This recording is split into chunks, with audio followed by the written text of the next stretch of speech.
और पुणे के प्रसिद्ध श्रीमंत दगड़ूशेठ हलवाई गणपति मंदिर में 35,000 महिलाओं ने अथर्वशीर्ष का पाठ और महाआरती की, जो गणेश उत्सव के दौरान एक वार्षिक और सामूहिक आध्यात्मिक आयोजन होता है। महिलाएं पारंपरिक वेशभूषा में इकट्ठा होकर शंख बजाती हैं, भक्ति गीत गाती हैं और फिर संस्कृत ग्रंथ का पाठ करती हैं, जिसके बाद भव्य आरती के साथ ये आयोजन समाप्त होता है। सुनेत्रा पवार ने बताया कि इस पहल में न केवल महाराष्ट्र से बल्कि पूरे भारत के विभिन्न स्थानों से भी बड़ी संख्या में महिलाएं शामिल हुई हैं।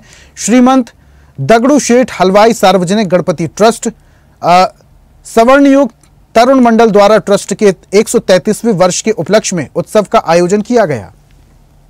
गणेश भक्तांना मनापासून या गणेश उत्सवाच्या मनापासून शुभेच्छा देते।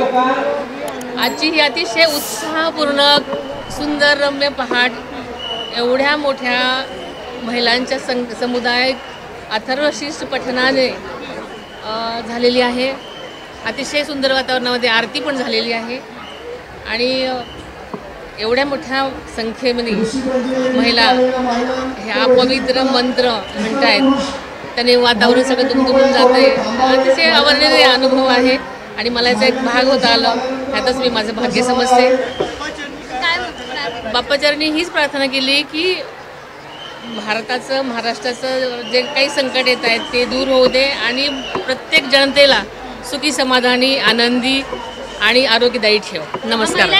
माझं आता 6-7वं वर्ष आहे आणि दरवेळेस सारखा ह्या वर्षीही खूप आतुरतेने आम्ही ह्या दिवसाची वाट बघत होतो आणि एक्सप्लेन करता येणार नाही, गुजबम्स देईल असा एक्सपिरियन्स आहे इथला दरवर्षीचा।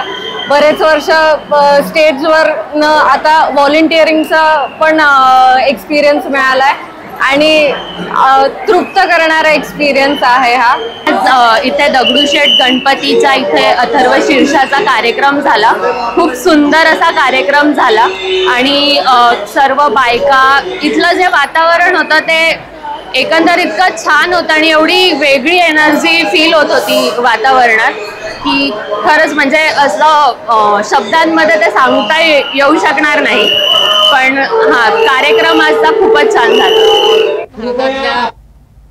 और ऐसी ही ताजा खबरों के लिए लाइक, फॉलो और यूट्यूब पर सब्सक्राइब कर बेल आइकन जरूर दबाइए और हर अपडेट के लिए विजिट कीजिए स्वदेशलाइव.com।